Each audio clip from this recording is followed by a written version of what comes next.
Okay, we're here at the event of Aliyah, immigration, and Klita, absorption, in Binyanema in Yerushalayim, and we're here with Tamar Ansh, and we're talking about Chala. So first of all, what is a Chala? Just to remind us. Chala is the bread that we eat on Shabbat. There's 2 on the table at every meal. Yeah, let's go a bit spiritual. What's just a bit about the idea, the 2 chalot? Chala is a mitzvah from the Torah, and the challah itself, the bread that we eat, is not actually challah. Challah is the piece that you pull off when you're making the bracha. And the bracha you can only make if you're making a dough that is 2.25 kilos in size of flour. So once a woman has that size of dough, it's one of her 3 special mitzvot. Although if a man makes a dough, he also needs to take off a piece. Then she makes a bracha and she takes off that piece. That's the mitzvah of challah, and that's sanctified, and we dispose of it because we can't eat it today. At the time that we had a Beit HaMikdash, that piece went to the Kohen. Today we can't do that. We don't have a Beit HaMikdash, so we double wrap it and we throw it out, or we burn it in a fire on top of the stove. So when you're here talking to the new immigrants, the Olim, about Chala, you're talking about the mitzvah, talking about how to bake a Chala. What are you talking about? I talk about everything. We talk about the mitzvah. We talk about how I came to be somebody that talks about Chala, because I started off, I didn't know anything. I gave out to everybody a card with it, the recipe that I used, and the other side of it is how to do the hafrashah. So let's be materialistic. We'll get back to the hafrashah, to the mitzvah. It's a very important, very spiritual mitzvah. So challah, it's sweet. It's not so not really diet. You don't have to eat 10 pieces. Exactly, and that's also, you don't have to eat 10 pieces. I tell people that I purposely make mine different sizes so that if we don't have guests, we can't overeat. So what's the secret about a good challah? It has to be crispy, it has to be, or every. You have to start with a very good dough. It's the very first thing. The kliyah, the braiding is important, but the dough is more important, which people don't realize that. They think it's only if you braid it a certain way. So I first teach what to do, that the dough should come out really good, and then how to rise it, that it should come out really good.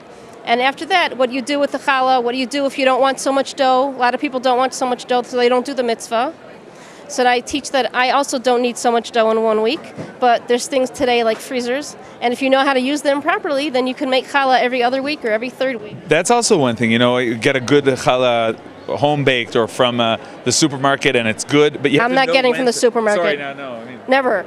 Erev Pesach, I let you get from the supermarket. When do you freeze it? Because it has. I freeze it right away. You can't freeze it right away. When it comes out from the oven, I put it on a rack, not a baking pan, a rack that's just bars, and this way it cools from the bottom and from the top.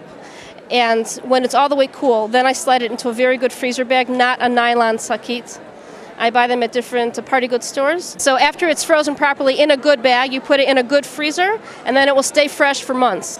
Now, my guess is that many of the Anglos prefer the sweet challahs, but here in Israel we have sweet, we have not sweet at all, we have semi-sweet. You could do challah any which way. Sfaradim do not put much sweet in their challahs because they call that mizonot.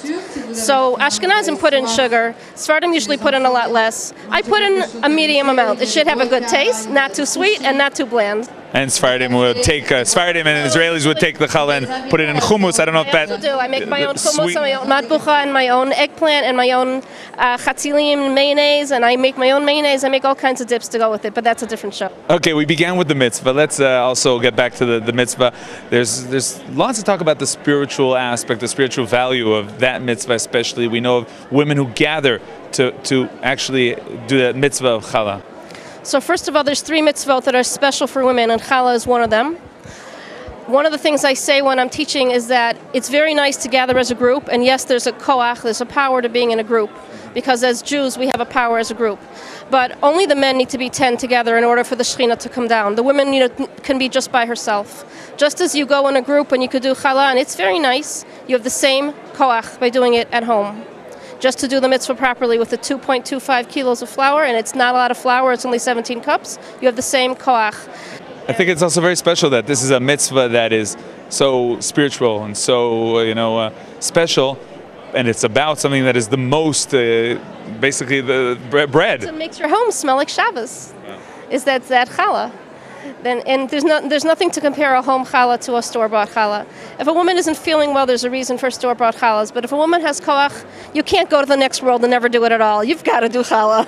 That's an opinion. I mean, you're okay. You don't have to stop buying. But yeah, that's their opinion. Thank you very much for joining us. You're welcome. Have a great day.